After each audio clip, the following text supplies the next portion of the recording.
Mēs tagad ar dēlu aizgājām pēc ilgiem laikiem līdz televīzijas tornim. Īstenībā domājis, ka te var ieiet iekšā, vēl vispār uzbraukšanu, tīties, kas ir pār. Izrādās, ka šobrīd publiski ir slēgts. Bet, kad esi tūmā, šis tornis izskatās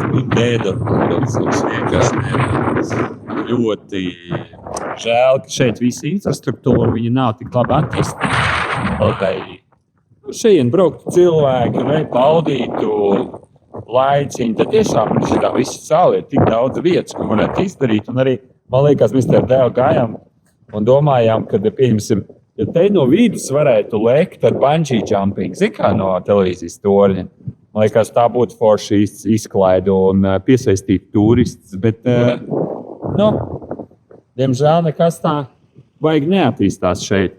Renovācijas kaut kā darbi notiek, it kā būs kaut kāds restorāns, kaut kāds skatu punkts, laikam tu pa vidu, kur var uzbraukt. Bet viņas māsas valks šeit, kā manas bērnības nav maidīts un nekas nav darīts. Tāpēc, jā. Āka ir tiešām, kolosāli forši. Kā tev patīk Āron forši? Gribētu uzbraukt augšā? Jā, pasties Ārons, cik maziņš, vienkārši nereāli. Izlēmām paiet nedaudz uz priekšu, un gājām uz salas togalu, un es domāju, te kaut kādas zemes darbi notika un tā tālāk, bet pēc tam ieskatījos un sapratu, ka tas ir sniegs. Un es tā saprotu, ka šis sniegs ir savests no, pieņemsim, Rīgas ielām ar fūrēm. Ziniet, ka tīra, pieņemsim, ielas, un tad to sniegu ved kaut kur ārā. Un tad sanāk, izvēlējos šo vietu, lai savestu sniegu prom. Jā, baigais vispār. Unreal. Kur viss Rīgas sniegs paslēpts ir.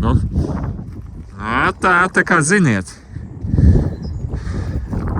Viss sniedziņš no Rīgas ielām. Godīgi sakot, baigi ielas nebija tīrīti šogad, bet labi, vismaz gājēji celiņi nebija tīrīti, tā var rūk. Bet pašas ielas, auto, protams, jā, viss bija tīrīts. Un lūk, šis tagad lēnām te kūst. Kusīs, es domāju, ilgi, jo kur te ir tāda kā zemes kārta pa virsu, kas pasargā no izkušanas. Un tā, lūk, tas viss izskatās. Vajag. Jāpastaigā vēl, kas te mums notiek blakus televīzijas tornim. Un mēs te gājām un atradām lūk šādu pludmalīti. Es nezinu vispār, vai drīkst var peldēties Daugavā vai nē, bet te viss izskatās tā, ka, ja piemēram, būtu vasara, silts, zaļi koki, forši te apgulies, čilo. Te tāds dziļums, lēnām tā pamazām pāriet dziļumā, tā kā tu droši var peldēties pat bērni. Bet vai cik tīrs ūdens ir, to es nezinu. Un prikals tāds, ka rekur ir televīzijas tornis, tepat blakus. Vienkārši, godīgi priekš manim tas ir tāds atklājums, tik forša pludmalīte. Reāli, tepat Rīgas centrā. Es nezinu, varbūt es esmu kaut kāds tāds atpalicis, un nezināju par to, ko rīdznieki jau sen zina, bet tās galvenais, lai viss neiekrīt.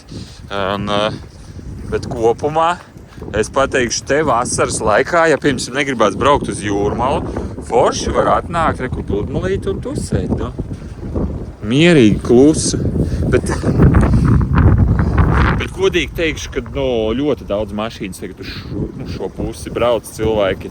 Taisa šašliciņas pie krasta un bauda jau pirmos silto laiciņu, pirmos saules stariņus, kur parādījās. Bet, Āron nāks uz šeit. Arončik, bail? Mēs ejam tālāk. Mums ir tā ekskursija kas šī skaitās nevis Zaķu sala, kur ir televīzijas tornis. Un tagad te explore vietiņu. Tagad, principā te ir visur pludmalīte. Kur ir vēl skaista pludmale. Ļoti forši.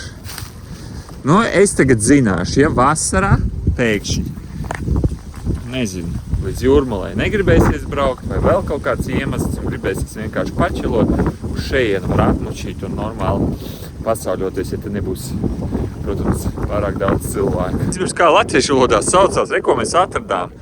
Bebri te normāli strādā, sagrauzuši šo koku, un viņš, kas? Bebru mājas varbūt te ir kaut kur, tu iekoties kājā. Bet reāli tāds prikols, kur ir palikušas saknes kokiem, tūlīt tās paskat, kā izskatās, normāli, pat var nospiedumi no tiem zubiem palikuši. Ja domājieties, cik daudz vajag graust šo koku, lai tik daudz nograust, eit un nost. Baigi krūti izskatās. Nu jā, principā koks kaut kad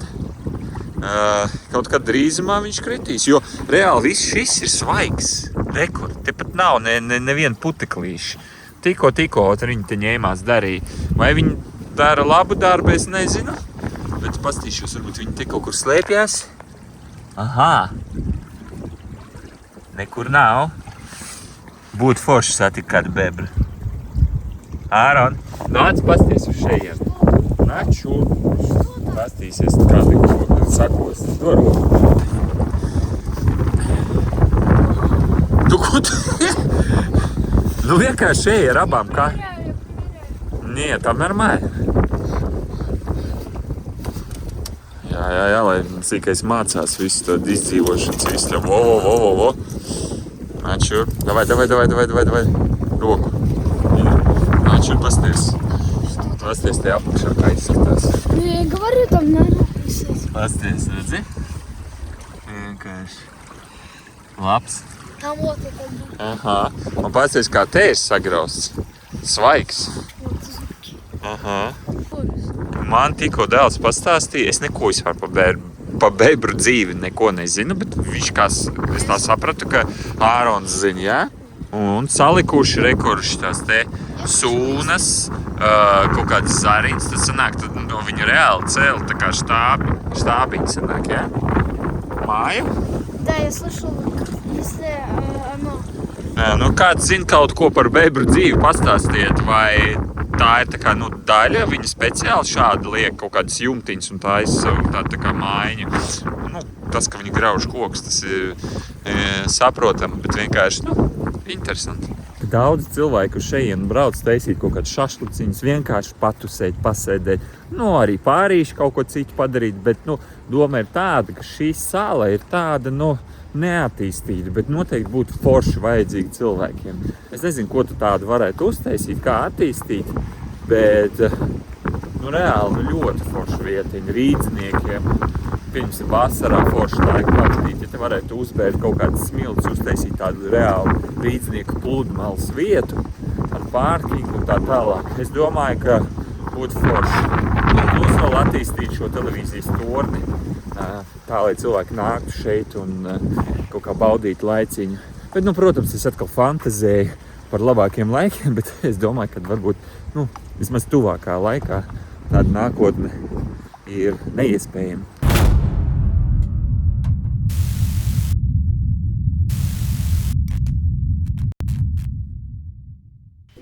Kāpēc?